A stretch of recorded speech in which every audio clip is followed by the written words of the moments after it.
So as most of you guys know, Logan Paul recently hit Coffeezilla with a sham lawsuit in order to shut him up. And obviously that did not work because Coffeezilla just posted a response video to the Logan Paul lawsuit on his channel. And it's 20 minutes long and it's filled with a lot of interesting things regarding the lawsuit and the dynamics about the timing and certain stuff like that that I did not know. And it's just crazy. So I wanted to make this video to just kind of give my reaction to my perspective because some of the things that he's talking about, I have a pretty good understanding of, and I just wanted to kind of give my perspective, especially when it comes to the media liability insurance thing, which we'll talk about at some point in this video. But let's just start from the beginning so we can get the full story of everything that transpired before Logan Paul obviously, decided to frivolously sue Coffeezilla. Here we go.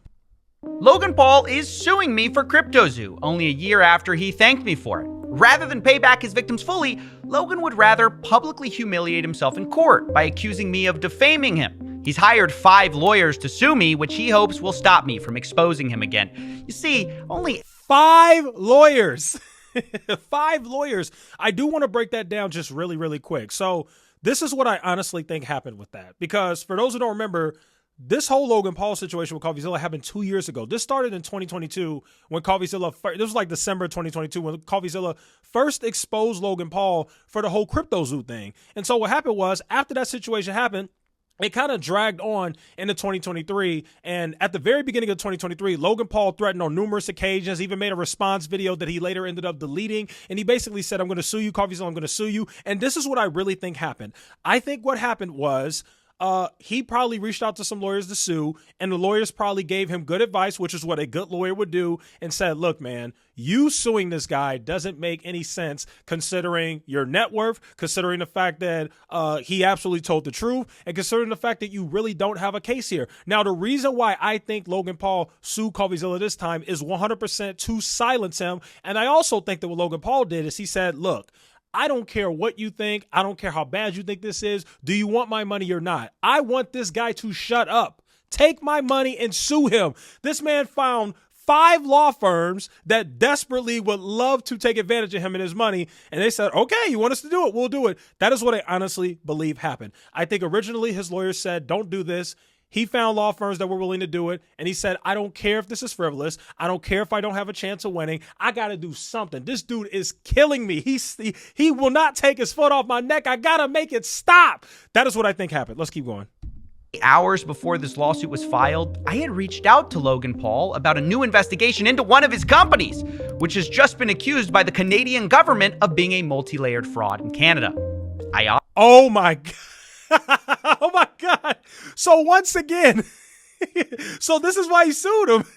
So once again, Coffeezilla uncovered yet another business of Logan Paul's that was screwing people and is now in the crosshairs of regulators. So Coffeezilla was basically, kind of messaging and talking to Logan Paul about that. Logan Paul's like, all right, bro, but this needs to stop.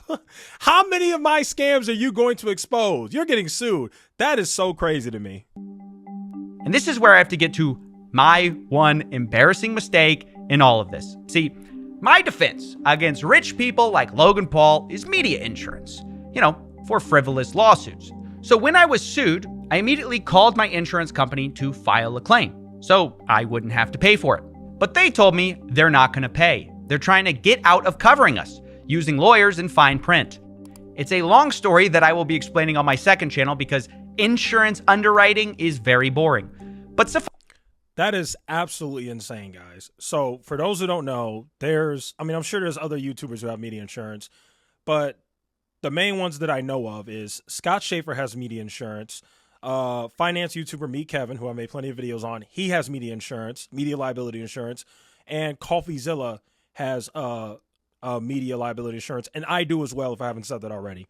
And so what's mind-blowing about this is basically what Coffeezilla is saying is he's been paying this media liability insurance, this monthly fee for his insurance for the last probably several years. And when he finally gets sued and has to file a claim, they're fighting him tooth and nail to not cover him. I mean, holy cow, how scummy is that? And you know what's funny? I had a feeling that he wasn't using his insurance.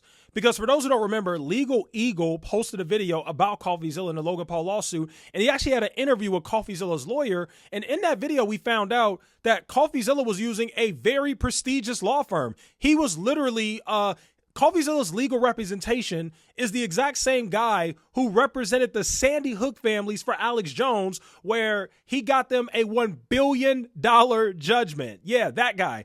That guy who represented the Sandy Hook families, where they got that crazy judgment from Alex Jones, and, you know, it was all over the news. That is the same guy representing Coffeezilla. So when I really thought to myself, I'm like, okay, because for those who don't know how media liability insurance works, I'll explain it. The way media liability insurance works is you pay them whatever their fee is every month. It's really not that much, but it really depends on how much money your YouTube makes. But you pay them a fee every month. And then once you file a claim, if you get sued, they choose the lawyer for you. You are not allowed to choose the lawyer. That is not how that works. They choose it for you. And whatever lawyer they choose, that's who's going to defend you. And from what I've heard about media liability insurance, is typically what the insurance companies will try to do is they will try to get you to settle, which in my opinion is not that good, especially if you're getting sued frivolously. Why would I want to settle if somebody is filing a frivolous slap lawsuit against me? I would rather fight that to the end and win and get to discovery and all the different things that come with that. So when I saw this, I kind of knew it. I'm like, there's no way that the insurance company chose the guy who defended the Sandy Hook families against Alex Jones for the legal defense for Coffeezilla. So I immediately just thought to myself, I'm like, wow, this guy has got to be paying these people out of pocket. And it turns out that he is. It's very sad that Coffeezilla has to come out of pocket to pay for a lawsuit to fight a guy who has a net worth of close to like $80 to $100 million. And I think that that's Logan. That, in my opinion, that's been Logan's plan all along. So I think the fact that the media insurance did not come through for Coffeezilla works even more to Logan Paul's favor. Now, again, obviously, I know that Coffeezilla is still going to win this lawsuit. And I'm sure he's probably going to raise some money here. Matter of fact, let's just keep playing the video. Suffice to say, I got Dylan Danist. I may have even gotten scammed. I'm not quite sure. For now, the bottom line is we have to fight Logan with our personal funds, which means I need to ask for your support. If you want to help and are able to help, there are two ways to contribute to our fight against Logan Paul. One, you can join our Patreon, which supports the channel. Or you can buy exclusive merch at Coffeezilla.store, where we just released the Coffeezilla Defense Drop. I'm buying a shirt right now. What? Okay, first of all, let me just say this. So in terms of the ways to support him, for those who don't know, I'm in his Patreon. It's $5.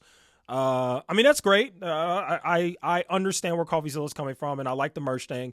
I do wish that he would start a GoFundMe, because to me, that would be the ultimate way to stick it to Logan Paul. Just imagine if Coffeezilla started a GoFundMe and raised like $2-3 million in the first 24 hours. Oh my goodness, that would be so powerful. Logan Paul would be like, wow, like there's no point in me doing this, because remember, the point in Logan Paul is to drain this guy's pockets and get him to shut up. If this guy can raise several $million, which I absolutely think he can, in a matter of 24 hours via a GoFundMe, I think that'll really set a precedent that you can't bully guys like Coffeezilla because he exposes you. I think that would be powerful. But again, I understand Coffeezilla's a very principled man, and I understand where he's coming from. But anyway, yeah, I'm buying a shirt right now in this video. So let's go to the website real quick. I'll make it quick because I know you guys are probably going to get bored, but I'll try and make it quick. All right, there we go. I just bought Coffeezilla's merch. There you go. It says my estimated delivery is between Monday, September 16th and Friday, September 20th. Great. So there you go. I bought some of Coffeezilla's merch. I definitely encourage you guys to buy Coffeezilla's merch as well. If you can afford it, that's the best way that we can support him. And I'm 100% going to support Coffeezilla in this frivolous and dumb lawsuit. Okay, let's continue with the rest of the video. That's right. Life hands you lawsuits. You get rejected by your insurance. Make merch. So here's the deal. These shirts will be available for pre-order for only the next 14 days. And 100% of... Okay, so that's his merch drop. Let's skip to part of the video. Obviously, I just bought some merch. Make sure you guys do that as well. Let's go to this part. But I've got some fun facts for you that may or may not be related. Did you know 6 days before the lawsuit, I had featured Logan Paul in a teaser for a video? Did you know 21 hours before the lawsuit, I had texted Logan for comment? Did you know I told him he had 24 hours to respond, and Logan sued me 3 hours before the deadline? Yep, That's right. Logan's lawyers then threatened me in that lawsuit email that if I report on this new story, Logan might hold me accountable. And Logan's definition of accountability seems to mean he'll sue me, which is why I believe this lawsuit was not designed to win, but to shut me up, to threaten me, using Logan's wealth and a federal court system without anti-SLAPP to send a message. Do not tell that story. Of course, I don't believe that's the... Yeah, he's right about that. If you guys saw Legal Eagle's video, Logan Paul, instead of suing Coffeezilla in state court, he actually sued him in federal court. The reason why is because you can't use the anti-SLAPP stuff in federal court.